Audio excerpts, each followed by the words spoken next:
Presidente, vereadores, demais pessoas que assistem a nossa sessão ordinária, bom dia. O assunto que eu vou tratar aqui em 10 minutos é um assunto muito complexo, muito difícil de ser abordado. É algo que vem de muito longe, de muito tempo. Teria sentido ser abordado numa Câmara, mesmo que não houvesse ninguém aqui em Pelotas com uma relação mais direta. Mas nós temos aqui 40 famílias de palestinos aqui em Pelotas, na região é muito mais, especialmente nas cidades da fronteira, Chuí e Rio Grande, Jaguarão, muitos palestinos, região de Bagé, Livramento, Uruguaiana, são muitos palestinos. Mas, de qualquer maneira, mesmo que não houvesse nenhum palestino aqui em Pelotas, ou nenhum libanês, ou árabe, né, sírio, já teria sentido a gente fazer uma reflexão sobre o que está acontecendo lá na Palestina. Não é fácil abordar esse assunto, provavelmente nem tudo que eu vou dizer aqui as pessoas vão concordar, alguém vai achar que não é bem assim, que falta parte de conhecimento, etc. Mas a primeira questão que a gente deve dizer, eu acho, é que um exército atacar uma pequena região, ainda que nessa região hajam grupos radicais e que tenham armas, e que tenham capacidade de engenharia, de construir túneis, essa relação não é uma guerra. Não pode ser considerada uma guerra. É quando um exército contra outro exército. No caso, não é uma guerra.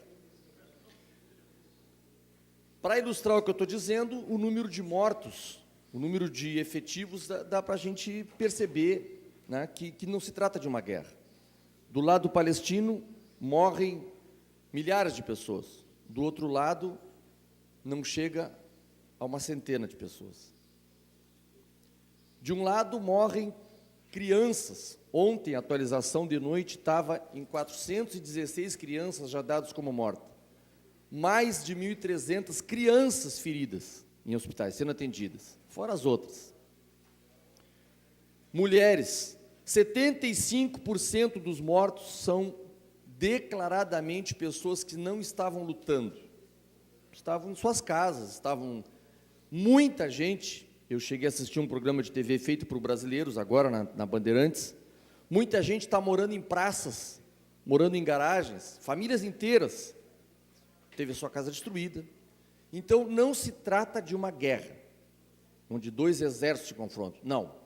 De um lado, há um grupo chamado Hamas, que ataca, dispara foguetes, que, na minha opinião, se quisesse, Israel poderia entrar lá, como já assistia há muitos anos, controla, e prender todos eles, mas não quer manter esse pretexto. Aí vem uma opinião complicada, mas que eu repito aqui, de tudo que eu já falei com palestinos, desde 80 e poucos que eu me interesso por isso, foi quando eu ganhei esse lenço aqui, que eles chamam de rata, ganhei dos palestinos, lá da Palestina, eu tenho presentes em casa, vindos da Terra Santa por causa disso, sempre conversei. Nós tivemos em Porto Alegre, pelo PT, um palestino que foi candidato a vereador, quase se elegeu, e a família dele e tal, muita palestra, muita leitura, muita aula tive sobre isso. A faixa de Gaza é uma faixa que tem 35 quilômetros de comprimento por 4 quilômetros de largura, e ali moram 2 milhões de pessoas hoje, sendo que grande parte é refugiado, não pode sair dali, tem que ficar ali. E a totalidade dessas pessoas, um dia estava morando numa casa e chegou uma família de judeus com um exército e disse: saiam, porque agora isso vai ser ocupado por aquela família ali. Então, tente imaginar como é que fica uma família de palestinos morando num lugar pequeno, amontoado, sendo que perdeu casa, perdeu praticamente tudo. Tem as suas fronteiras controladas, são centenas de entradas, todas com o exército de Israel perguntando: onde é que tu vai, que horas tu vem, que horas tu volta, com quem tu vai, todas. Então, não se trata de uma guerra, se trata de um ataque do quarto exército mais bem armado do mundo, apoiado pela maior potência do mundo, que a semana passada o Congresso aprovou 225 milhões de dólares para o exército de Israel, mais 225 milhões de dólares. Há denúncias, inclusive, que o exército americano testa armas com um exército gratuito, que é o exército de Israel. Testa. O exército de Israel pede para os americanos o que eles chamam de escudo de ferro, iron, não sei o que, eu não sei muito bem a tradução, que é para a proteção dos mísseis. Só que os americanos mandam outras armas que é para serem testadas, gratuitamente, testam nos palestinos.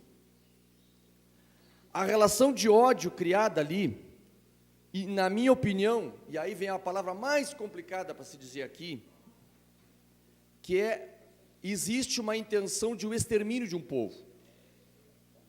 Porque se quisessem a paz, já teriam conseguido. Já houveram acordos assinados de delimitação de terra, de extensão de entrada para o mar, de direitos dos refugiados palestinos, assinado. Passam os dias, lançaram um foguete, então nós vamos lá de novo. E aí, vence o lado radical de um lado. Agora, do lado da Palestina, essa radicalidade de soltar foguete, ela tem apoio popular. Isso tem que ser dito também. Não se trata de um grupo que faz lá e azar. A imprensa ocidental, a imprensa brasileira, pela minha televisão, mente de forma estrondosa, quando, por exemplo, deixa passar uma ideia de que as crianças e as mulheres são usadas como escudo. Mas qual é a família que apoiar um grupo radical que usa os meus filhos como escudo? Como é que se explica que 6 escolas mantidas pela ONU são atacadas? Teve uma que morreram todas as crianças, todas, não sobrou nenhuma. Como é que a imprensa mente dessa forma? Trata como uma guerra? Não é uma guerra, é um massacre, é um genocídio, é uma tentativa de extermínio. As raízes disso, elas são antigas.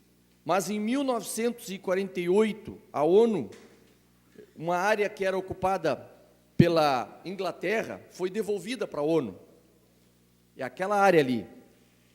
E aí a ONU resolveu criar, então, após os judeus, os israelenses, não só israelenses, mas os judeus, a religião judaica, ter sido extremamente perseguida e massacrada pelos nazistas, a Europa, então, para compensar, criou um Estado judeu ali, criou o Estado de Israel. Essa questão de Israel e judeu, a gente tem que ter muito cuidado também. O judaísmo é uma religião, israelense é quem mora lá. Sionismo é uma a palavra importante da gente entender, é um movimento político de ocupação daquele lugar ali. E mais do que sionismo, existe uma ideia de extermínio, a mesma ideia que teve o nazismo em relação aos judeus.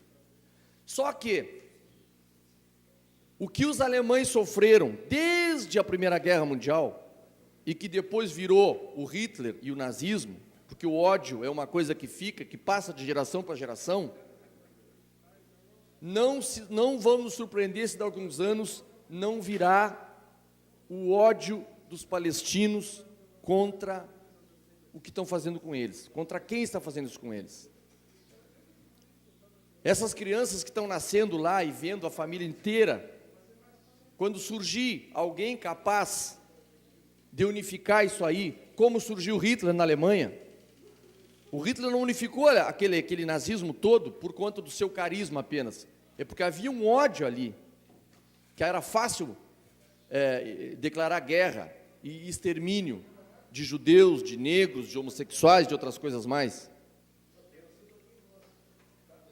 Então, eu apenas uso esses espaços aqui para tentar contribuir de forma muito pequena, né, numa solidariedade que as pessoas todas sentem quando vê aquilo na televisão. A maioria prefere não ver aquilo, né? Criança partida ao meio, famílias inteiras embaixo de escombro, sangue para todo lado, e em todo mundo uma impotência absurda. Como é que é possível a gente assistir aquilo e não tem o que fazer? Então, isso aqui é uma contribuição minúscula, mas pelo menos para as pessoas refletirem, né? E não caírem, só para finalizar, presidente, e não cair nesse conto da imprensa ocidental, né? Que tenta fazer que não, são dois lados em guerra. Não é assim, não é assim. É o quarto maior exército do mundo, apoiado pela maior potência do planeta. No fundo, o que eles querem não queremos a paz, nós queremos exterminar este povo que está ocupando aquilo ali, expandir ainda mais o Estado de Israel. E o preço para isso é o extermínio de um povo. Era isso. Obrigado.